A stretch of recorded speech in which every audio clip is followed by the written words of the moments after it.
Wait, I hope no Chelsea fan is blaming red card as a tenable excuse for losing against Manchester United tonight. That's one. Secondly, I hope no Chelsea fan is blaming Robert Sanchez for that red card because that red card was the error of the defense. Because that was not the first chance they had in that 5 minutes. Okay. Now, I believe that every coach should prepare for the worst. It is very important. Every coach bringing in 11 players into a pitch should prepare for the worst that can happen. That peradventure, if a red card happens, what should you do? Now, Chelsea already had the red card. Then Enzo Maresca decided to remove both the left winger and the right winger. Then I was like, okay. Now, according to my own perspective, okay, I feel like after you've removed possibly Estevao Williams, you remove one of the winger for the keeper and you brought in another keeper. The next thing you should do is take Cole Palmer to the right wing, Pedro Neto at the left wing, Joao Pedro as a false 9. Then you can bring Enzo Fernandez to the number 10, and Caicedo and James, they can be running the defensive midfield together.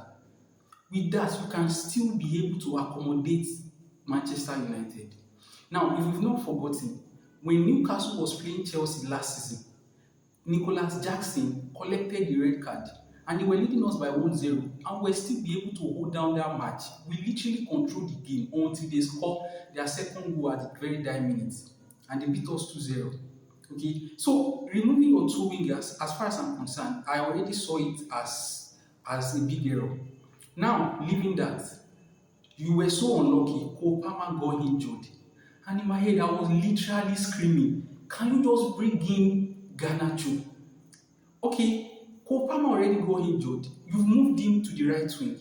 Then bring in Garnacho. Let Garnacho go to the left wing. Let Pedro Neto, to the right wing.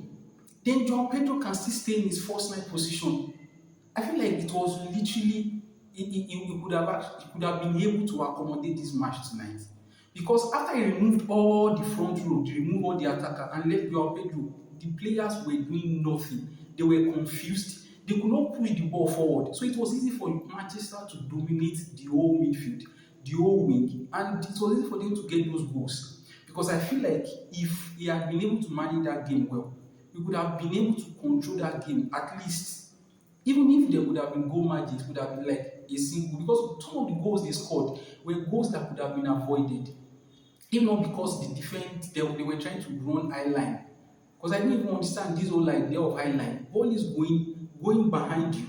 And the next thing you could do was to stand at a spot. And you keep hoping that your high line bring them into offside. See, the mentality of these defenders need to be corrected.